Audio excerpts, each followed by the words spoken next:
축복이 있게 하시고, 또한 모든 온라인 예배를 드리는 성도들에게도 하나님의 큰 은혜와 축복으로 역사하여 주시옵소서. 그래서 건강하게 이 명절 보내고 돌아올 수 있도록 은혜 베풀어 주옵소서. 오늘도 말씀 들고 섰사오니 말씀하시고 깨닫게 하시고 도전받게 하시고 큰 축복이 나뉘어지게 함께하여 주옵소서. 감사합니다. 예수님 이름으로 기도하옵나이다. 아멘. 자, 인사 나누며 주님으로 사랑합니다. 은혜 많이 받으세요. 자, 은혜 많이 받는 시간이 되길 주님으로 축원합니다. 자, 우리는 설 연휴를 보내고 있습니다. 우리가 이 설 명절 그러면 단순히 음식을 나누고 또한 가족과 친척이 모이고 세배하는 날이 아닙니다. 정녕 이 명절은 우리가 조상을 기억하고 가족의 뿌리를 돌아보고 다음 세대를 준비하는 날이다라는 것이죠. 성경은 이미 오래전부터 신앙의 계승을 가장 중요한 사명으로 가르쳐 왔다라는 겁니다. 오늘 본문은 모세가 약속의 땅에 들어가기 직전 남긴 마지막 설교요 유언과 같은 그런 말씀이다라는 거죠. 그는 백성들에게 군사 전략을 말하지 않았습니다. 이 요단강을 건너면 가나안 땅인데 그 가나안 땅에 들어가서 너희들은 이런 경제를 펼쳐서 이런 경제 정책을 통해서 정녕 부유해지라 라고 그런 말도 하지 않았습니다. 그는 오직 딱 한 가지를 말했습니다. 그는 하나님을 사랑하고 그 사랑을 자녀들에게 뭐하라고요? 전하라. 하나님을 사랑하고 그 하나님의 은혜를 너희 자녀들에게 전해줘라. 이 말을 했다라는 것이죠. 하나님은 오늘 우리에게도 같은 질문을 하십니다. 너는 자녀들에게 무엇을 가르치고 무엇을 남기겠느냐라는 그 도전을 우리에게 질문하고 있다는 겁니다. 정녕 여러분은 자녀들에게 재산을 남길 것입니까? 아니면 학벌입니까? 아니면 성공입니까? 무엇을 여러분은 자녀들에게 남겨주고자 합니까? 모세는 신앙을 남겨주라고 말하고 있습니다. 저 역시도 이 시간 여러분에게 자녀들에게 여러분의 그 가문의 신앙을 대대로 남겨주기를 주님으로 축원합니다. 우리는 명절을 맞아 우리 자녀들에게 무엇을 남길지 함께 묵상하는 그리고 생각해보는 그런 은혜의 시간이 되길 바랍니다. 자, 그러면 첫째는 뭐냐? 믿음의 가문을 세우기 위해서는 첫째로 하나님을 사랑하라는 거예요. 우리가 5절 한번 봅니다. 6.5절을 보니까 같이 한번 읽습니다. 시작. 너는 마음을 다하고 뜻을 다하고 힘을 다하여 내 하나님 여호와를 사랑하라. 할렐루야. 자, 여기서 마음을 다하고 해서 이 마음은 히브리어로 레바브라고 말합니다. 이거는 감정뿐만 아니라 지성과 의지의 중심을 말합니다. 그래서 우리가 하나님을 사랑하는 그 마음은 지정의 전인격적으로 뭐하라는 거요? 하나님을 내 마음의 중심에 두다라는 것을 말하고 있다라는 거죠. 그래서 마음을 다하고 지정의 전인격을 향해 가지고 내 마음에 하나님을 모시고 하나님을 두라라는 뜻을 갖고 있다는 거예요. 자, 두 번째는 이 뜻을 다하고, 이것은 이 뜻이라는 것은 네페시라는 그런 히브리어입니다. 이건 영혼이라는 그런 뜻을 갖고 있죠. 자체를 의미합니다. 그래서 호흡, 존을 갖고 있다라는 겁니다. 그래서 생명을 건 헌신이 되어야 된다라는 것을 의미하고 있다라는 것입니다. 그래서 내 마음에 하나님을 모시고 전인격적으로 모시고 정령 생명을 걸고 하나님을 사랑하라라는 거죠. 여기서 또한 심을 다하여, 이것은 가장 흥미로운 단어 중에 하나입니다. 이건 메오드라는 그런 원어를 갖고 있습니다. 이거는 뭐냐면 매우라는 부사예요. 우리가 매우 그럴 때 우리는 이것을 부사 그렇게 표현하죠. 그런데 여기서는 명사처럼 사용됐습니다. 다시 말해서 직역하면 너희 가진 모든 것으로 하나님을 매우 뭐하라고요? 사랑하라라는 거예요. 너희 가진 모든 것을 가지고 하나님을 매우 사랑하라. 매우 사랑하라. 그런 의미라는 거예요. 그래서 이는 재산과 영향력과 능력과 소유와 에너지 등 모든 것을 가지고, 네가 갖고 있는 모든 것을 가지고, 전인격을 가지고 내 마음을 다해서 하나님을 뭐하라는 거예요? 사랑하라 라는 그 뜻을 갖고 있다라는 겁니다. 그래서 한마디로 말하면 구속받은 백성은, 하나님에게 구속받은 백성은 존재 전체 전인격으로 하나님께 충성하고 사랑해야 된다라는 것이 오늘 5절의 말씀이다라는 겁니다. 여러분, 우리가 이 가정의 중심은, 가정을 세우는 중심은 전통도 재산도 성공도 아닙니다. 이것은 가정을 가장 아름답게 행복하게 세우기 위해서는 하나님 사랑이 있어야 된다라는 것이죠. 명절 때가 되면 가족들이 모이잖아요. 아니면 친척이 모여요. 그러면 어떻습니까? 좀 설레기도 하고 기다려지기도 하고 그러지 않아요? 어렸을 때는 이 명절 때가 되면 생전 음식들을 준비하고 막 그러게 되면 1년에 먹어보지 않은 음식을 먹게 되잖아요. 그래서 저는 어렸을 때는 이 명절이 왜 기다려졌느냐, 먹지 못한 것을 먹을 수 있었기 때문에. 뭐 옛날 가난한 시절에 전부 그러지 않았을까요? 근데 지금 뭐 풍성하니까 오히려 이 사람들이 모이는 그런 어떤 기대감, 그리고 그런 어떤 정, 이런 것을 나누는 것이 좋긴 하지만 때로는 뭐가 있냐? 갈등이 있다는 거예요. 뭐가 있어요? 갈등이 있다는 거예요. 그래서 우리가 보면 이 명절이 되면 대표적인 세 가지 갈등이 있다고 합니다. 첫째는 경제적인 문제와 비교해서 오는 갈등이라는 거예요. 그래서 이 명절 때 모여서 서로 은혜를 나누고 또한 가족의 덕담을 나누고 뭐 그러면서 준비한 음식을 먹으면서 화목하면 얼마나 좋아요. 그죠? 그런데 그렇지 못한 가정이 많이 있다라는 것을 볼 수가 있습니다. 그래서 가끔 뉴스에 보면 이런 문제로 갈등하다가 큰 사건 사고가 일어나는 것을 볼 수가 있습니다. 그것은 대부분 뭐죠? 대부분 이 누가 더 잘 사는가, 너는 얼만큼 잘 사는가, 그것을 좀 더 뭐 하고 싶어요? 과시하고 싶고, 그리고 드러내고 싶어 합니다. 뿐만 아니라 이제 연세 드신 부모가 있다면 부모 부양의 비용은 누가 낼 것인가? 근데 내가 더 낼게. 그러면 그 가정은 훈훈해지는 거예요. 근데 그게 아니라 덜 내려고, 한 푼이라도 덜 내려고 갈등하기 시작하면 그때부터 형제와 그 가정은 뭐가 되죠? 이제 싸움박질이 일어나는 그런 모습을 볼 수가 있다라는 거예요. 뿐만 아니라 우리나라는 제사 문화가 있잖아요. 제사. 그러니까 제사 비용을 누가 더 낼 것인가? 여러분, 이런 걸 통해서 싸우지 않으려면 제사를 집에서 없애면 되는 거예요. 할렐루야.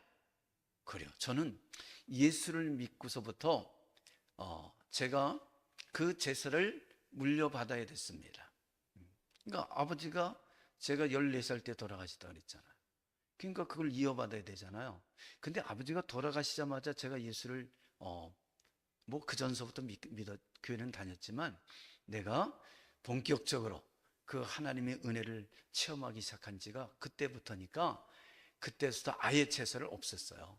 그래서 우리 삼촌들 오시면서 제사가 없으니까 이거 눈치 주는데 제가 참 힘들더라고요. 근데 아예 뭐 했어요? 그냥 아예 얼굴에 철판을 깔았어요. 그리고 우리 집은 아예 제사를 없앱니다. 예수 믿습니다. 그렇기 때문에 제사를 없앱니다. 대신에 우리는 예배를 드립니다. 할렐루야. 그렇게 나갔죠. 그랬더니 몇 년 동안은 그냥 막 좀 뭐 서먹하고 막 어색하고 그랬는데 나중에는 어떻게 하죠? 나중에는 이기게 됐어요. 예수 믿는 그냥 믿음으로 밀어붙이는 거죠. 뭐 내가 경우 없는 짓 하지 아니하고 내가 예의를 차리면서 내가 그 하나님의 말씀 앞에 서서 예배를 드리고 인도를 하고 했더니 어떻게 되죠? 복음화되는 그런 역사가 일어나는 줄 믿습니다. 이제는 목사가 됐으니까 어떻습니까? 뭘 할 사람이 누가 있어? 뭘 할 사람이 누가 있어요? 제가 집안에 가면 목사님 기도해 주세요 그러죠. 할렐루야. 그래요. 기도해 주세요 그래요. 그렇기 때문에 이 제사로 인해서 갈등하고 뭐 1년에 몇 번을 모이느니 이런 것 때문에 갈등하실 필요가 없어요. 뭐 하면 돼요? 예배 드리면 되는 거예요.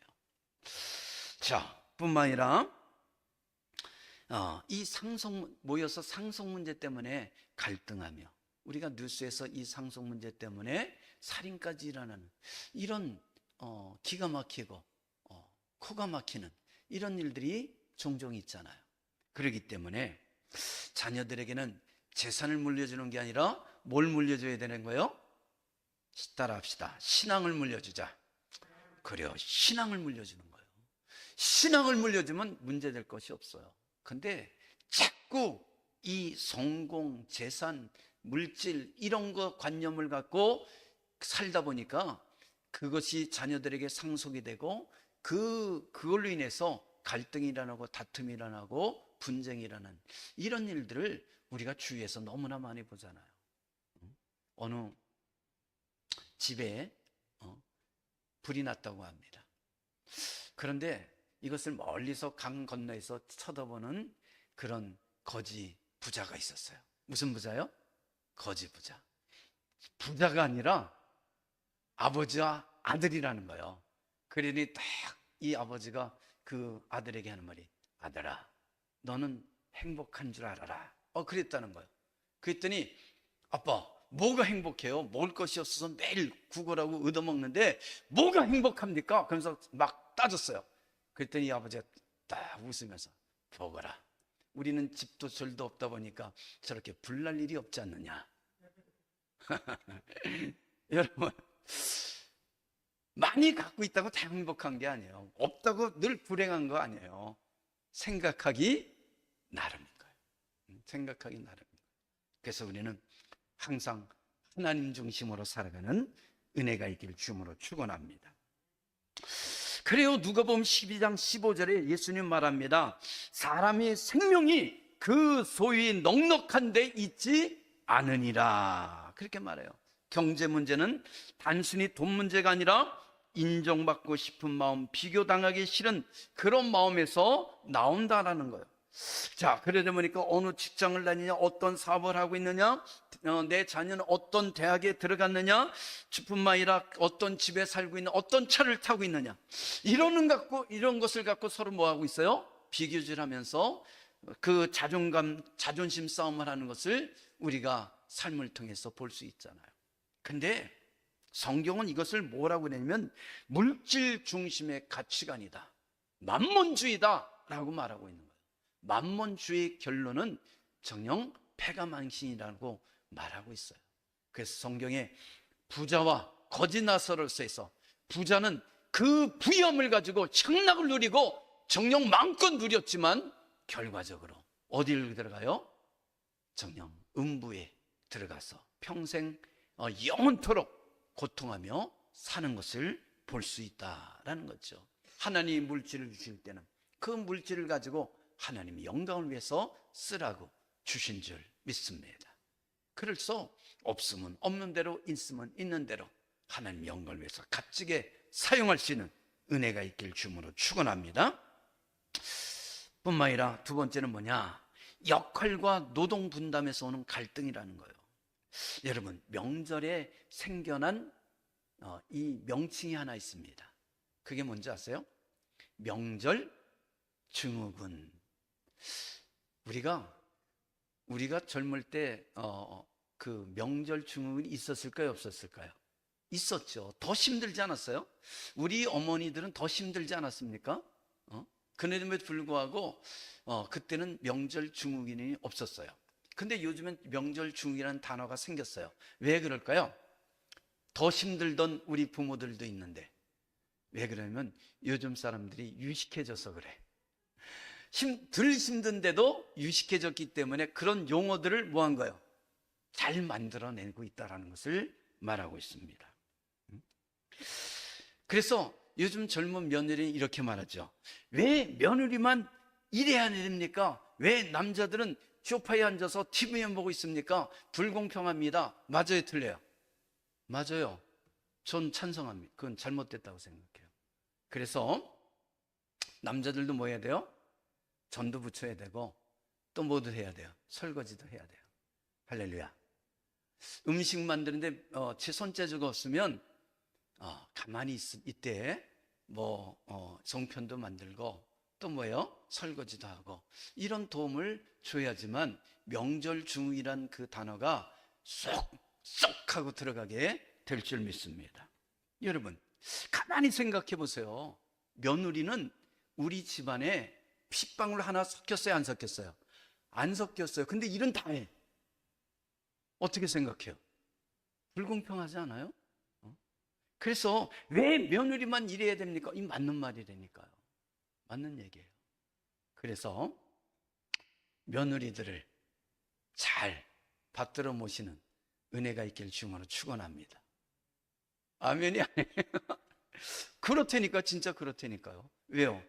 정녕 생판 모르는 집에 와서 자녀 놔주죠. 그리고 그 말 더럽게 안 듣는 아들을 뭐 하고 있어요? 모시고 살잖아요. 그러니 정녕 그 며느리에게 잘해야 된다라는 것을 우리는 또한 기억하길 바랍니다. 남의 집에 와서 말도 안 통하고 그 삶의 그 환경도 잘 맞지 않고, 그죠? 그잖아요. 내 자식은 뭐 30년 같이 살아왔기 때문에, 3, 40년 같이 살아왔기 때문에 그냥 부모가 좀 어떻게든 간에 맞춰서 굴러가거든요. 근데 며느리는 어느 날 갑자기 탁 들어왔잖아요. 그럼 맞아요, 안 맞아요? 안 맞아요. 살아온 문화가 다르고 배경이 달라요. 그러다 보니까 너는 우리 집안에 들어왔으니까, 이씨 집안에 들어왔으니까 이씨 집안의 귀신으로 죽어라, 이러면 안 된다니까. 그러면 그건 옛날 얘기고, 정녕 어떻게 되죠? 서로 간에 존중하고 맞춰가는 그런 은혜가 있길 주음으로 축원합니다. 기성세대는 뭐라고 말하냐면, 우리는 다 그렇게 살아왔어. 우리는 그렇게 자라왔어. 원래 그런 것이야. 우리는 그렇게 얘기해요. 왜? 그렇게 살아왔으니까. 그런데 젊은 세대는 생각이 달라요. 뭐라 하냐면, 왜 그래야 됩니까? 라고 물어요. 왜 그렇게 해야 됩니까? 회사에서도 마찬가지예요. 상사들이요, 우리는 그렇게 다 살아왔어. 그렇게 직장 생활해 왔어. 그러니까 너희들도 그렇게 해 라고 말합니다. 맞는 말이에요, 어떻게 보면. 왜냐면 상사들은 그렇게 힘들게 이 자리까지 왔기 때문에. 그런데 지금 세대는 달라요. 왜 그래야 됩니까? 그것이 불합리하다는 것을 알면서 왜 우리에게 그 잘못된 것을 요구합니까? 라고 반문하고 있다는 거예요. 맞는 말이에요, 틀린 말이에요? 맞는 말이에요. 잘못됐다면 어떻게 되죠? 바꿔야죠. 잘못됐다면 바꿔야 되는데, 나는 원래 그래, 이거는 고집불통이죠. 그런 고집불통은 화목을 깨트려 버린다는 거예요. 그래서 원래 그래가 아니라 잘못된 것을 알면 나를 어떻게 해요? 바꿔야 되는 거예요. 그래서 100% 바꿀 수 없을지라도 정녕 상대방을 존중해주면 그것이 오히려 화목해지는 그런 결과가 일어나게 된다. 가정이 그런 거예요. 가정이 다른 환경 속에서, 다른 문화 속에서, 다른 삶의 방법으로 했기 때문에 정녕 맞춰가는 것이 중요하지, 너는 나에게 일방적으로 맞춰져요, 안 맞춰져요? 절대로 안 맞춰져요.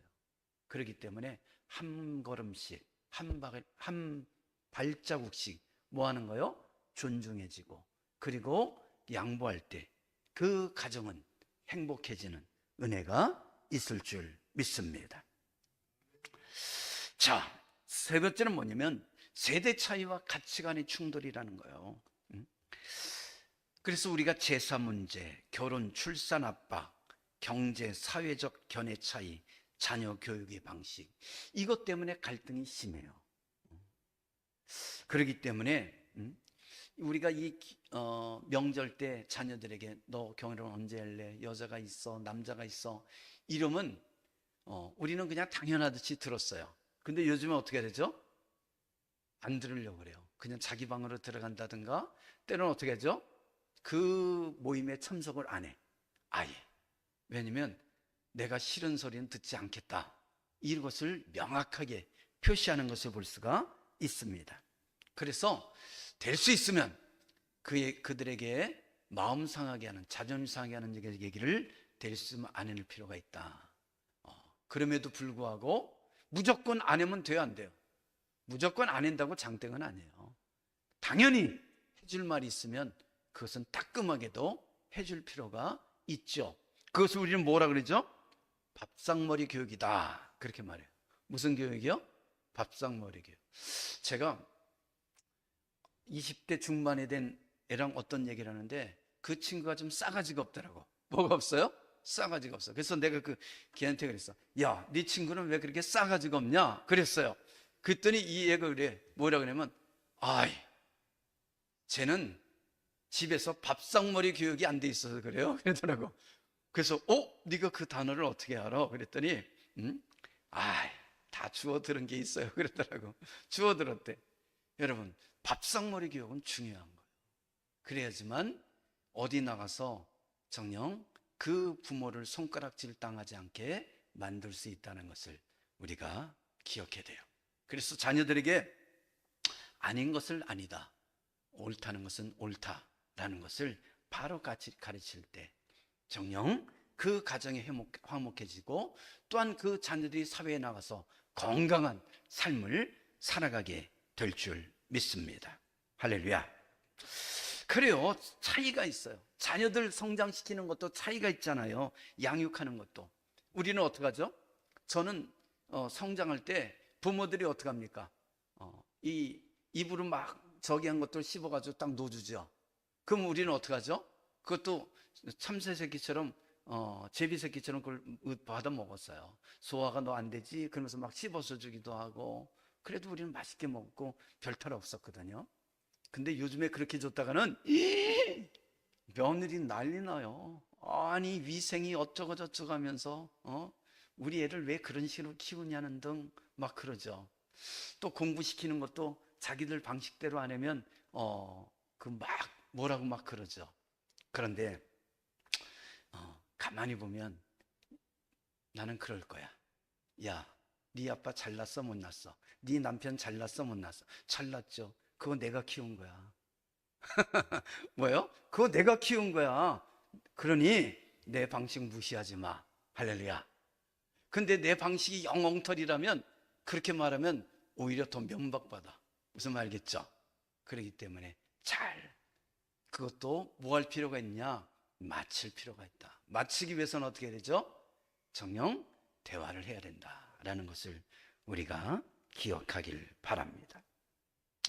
그래서 설명절의 갈등이 아니라 은혜로운 시간이 되길 바랍니다. 그래서 인정해주고 상대방을 존중해주고 이해해주려고 노력한다면 오히려 갈등이 아니라 정녕 화목한 그런 은혜가 있게 될 줄 믿습니다. 믿음의 조상 아브라함이 가문이 복을 받은 이유가 뭔 것 같아요? 부귀와 권력과 명예가 있어서가 아니라 이 아브라함이 하나님을 믿고 사랑했기 때문에 가능했다라는 것이죠. 창세기 18장 19절에 보면 하나님이 아브라함에게 이렇게 말해요.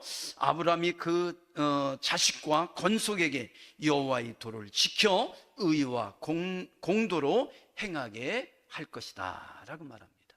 그러니까 하나님께서는 아브라함에게 가르쳤고, 아브라함은 그 하나님의 도를 그 자녀들에게 가르칠 것이라고 말하고 있다라는 겁니다. 가문의 미래는 한 집안의 가정이 하나님을 믿고 사랑하고, 그리고 하나님 앞에 무릎 꿇을 때 그 가정이 복되고 화목해지는 은혜가 임하게 될 줄 믿습니다. 이스라엘 역사 속에서 아이가 없던 한 여인이 있었어요. 누굴 것 같아요? 몇 사람이 있는데 그 중에 한 사람은 한나였죠. 사라도 없었지만 저는 한나에 대해서 얘기하고 싶습니다. 정녕 그녀는 여호와의 집에서 눈물로 기도하며 하나님께 서원했습니다. 하나님, 저에게 아들을 주시면 하나님께 드리겠습니다 라고 그렇게 서원을 합니다. 그리고 그 하나님의 집에서, 그 성소에서 눈물로 기도했죠.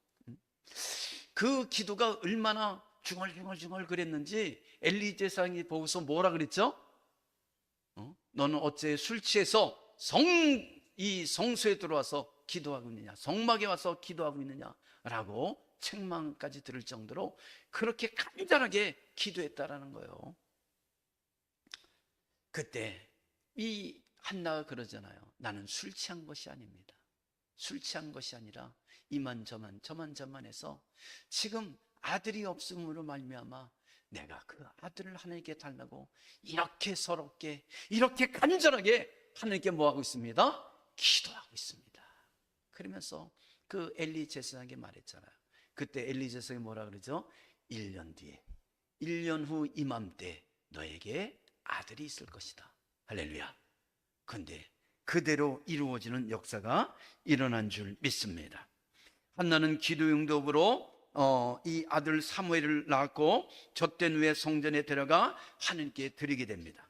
어머니 손을 놓고 성전에서 홀로 자했던 이 어린 사무엘, 정녕 어느 날 밤 하나님이 부르시는 소리를 듣습니다. 사무엘아, 사무엘아.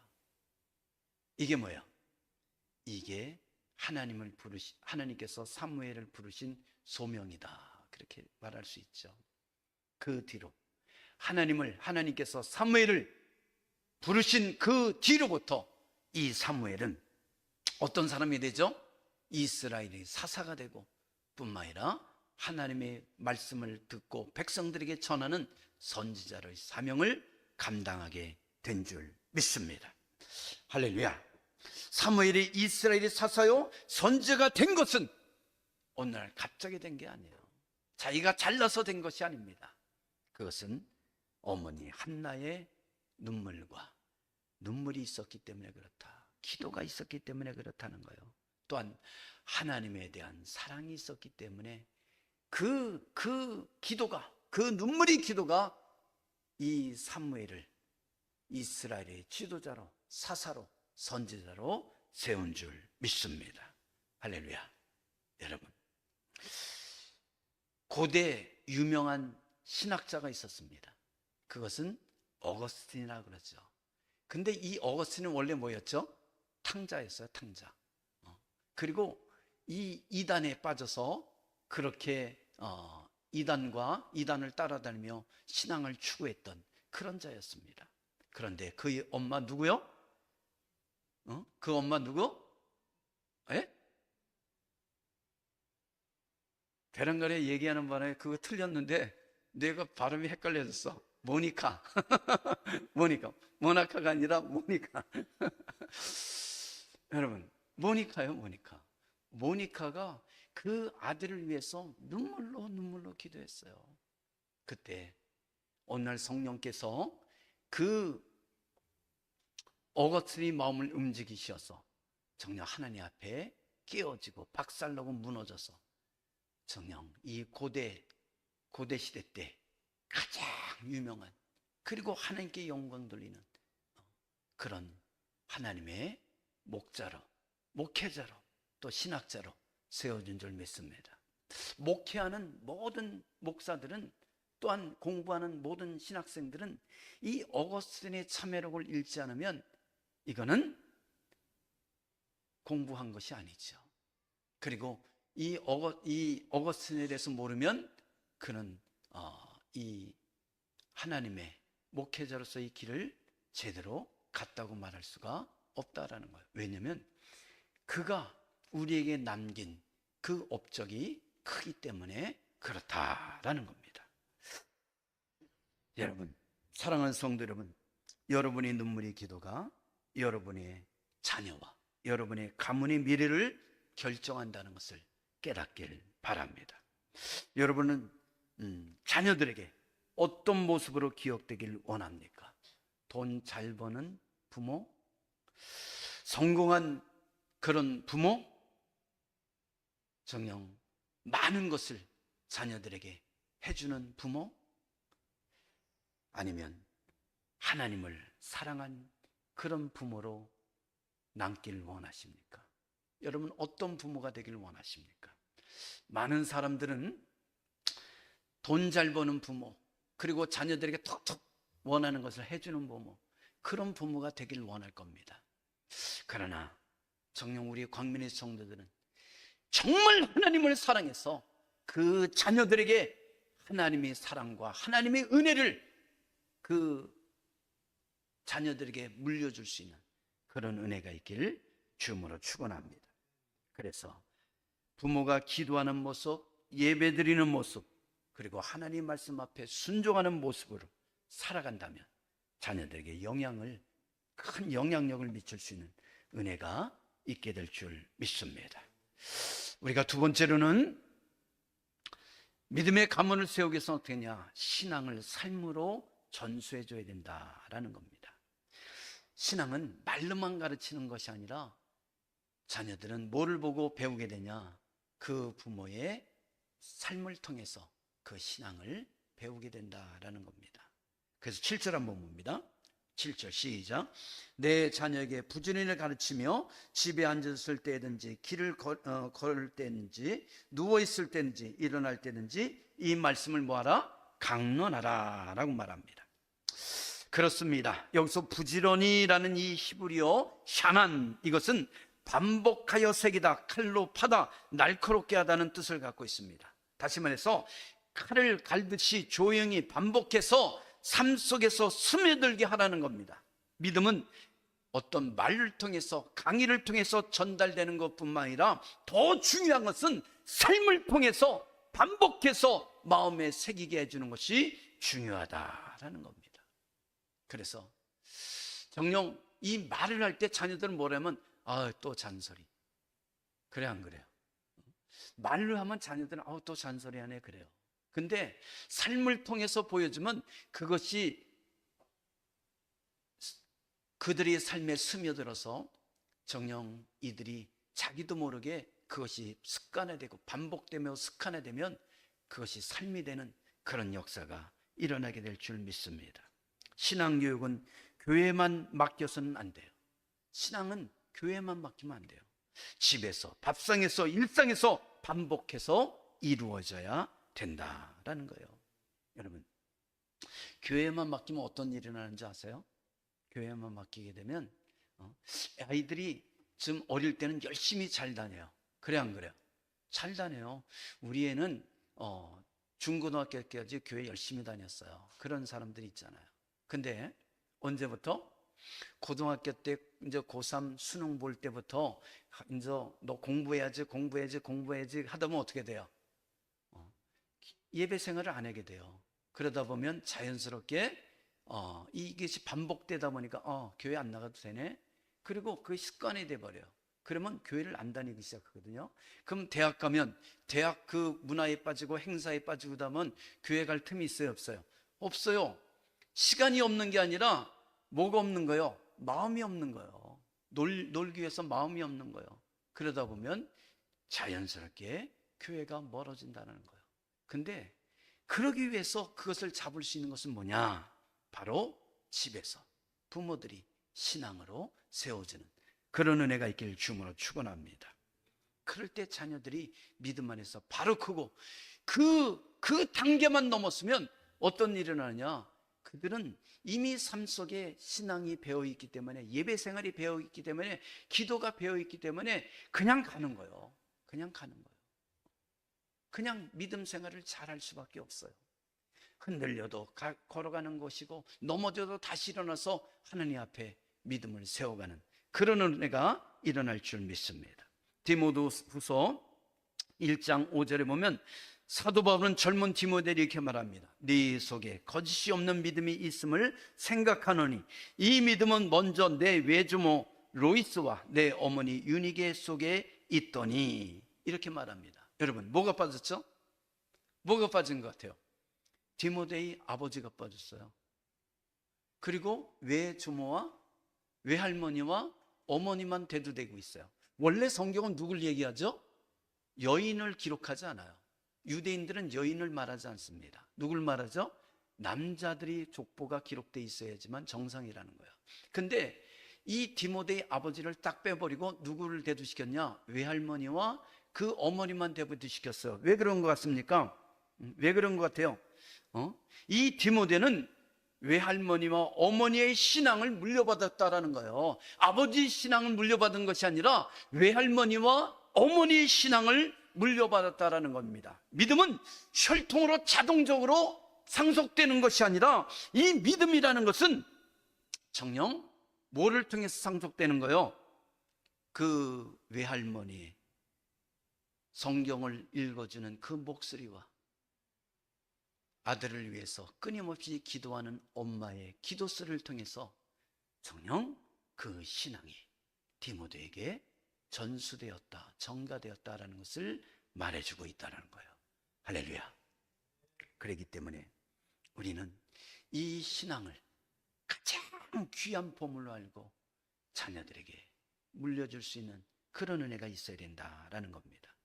한 유대인 아버지가 있었습니다. 그는 부자가 아니었고 유명한 납비도 아니었습니다.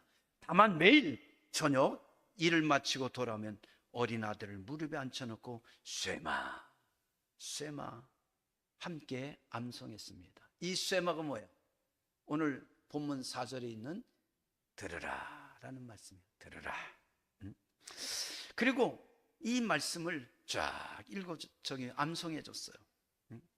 아들은 장난기가 많아 처음엔 집중하지 못했지만 아버지는 매일 같은 시간에 같은 자리에서 같은 말씀을 반복해 주었습니다. 비 오는 날에도, 몸이 피곤한 날에도, 장사가 잘 되지 않는 날에도 이 아들을 위해서 끊임없이 그 아들을 무릎에 앉혀놓고 아들에게 이 쇠마 말씀을 들려주고 암송하고 묵상하게 했다라는 것이죠. 세월이 흘러 아들이 청년이 되었고 전쟁이 일어나 그는 먼 타국으로 끌려가게 되었습니다. 외롭고 두려운 밤, 어둡고 차가운 막사에서 그 입에서 절로 흘러나오는 말이 있었습니다. 쇠마 이스라엘. 어렸을 때 아버지가 끊임없이 나에게 들려주시고 묵상하고 암송하게 했던 그 말씀이 내가 가장 두렵고 가장 무섭고 가장 포성이 울렸던 그 전쟁터 막사에서 나에게 울려왔다라는 거죠. 쇠마 이스라엘아 들으라. 여러분, 그때 그 아들은 깨달았습니다. 아버지의 반복적인 성경 묵상과 가르침은 조용히 자신의 삶 속에 스며들어 있었다는 것을 깨달았어요. 그리고 그 말씀은 지금 자신에게 외롭고 힘들고 두려운 이 시간에 성령께서는 그 마음을 움직이시며 쇠마 이스라엘아, 마음을 다하고 뜻을 다하고 생각을 다해서 너 여호와 하나님을 사랑하라. 그리고 그 하나님께서 너를 보호하고 지키겠다는 그 확신의 말씀을 붙들며 그 두려움을 이겨낼 수 있었다라는 것이죠. 사랑하는 성도 여러분, 설날 아침 세배도 음식을 먹는 것도 중요하지만 그 전에 먼저 하나님께 가정 예배를 드릴 수 있는 우리 광민의 성들이 되길 주님으로 축원합니다. 짧아도 좋습니다. 찬송 한 곡, 말씀 한 구절, 짧은 축복 기도, 이거면 충분합니다. 그 순간에 자녀들의 마음에 평생 지워지지 않는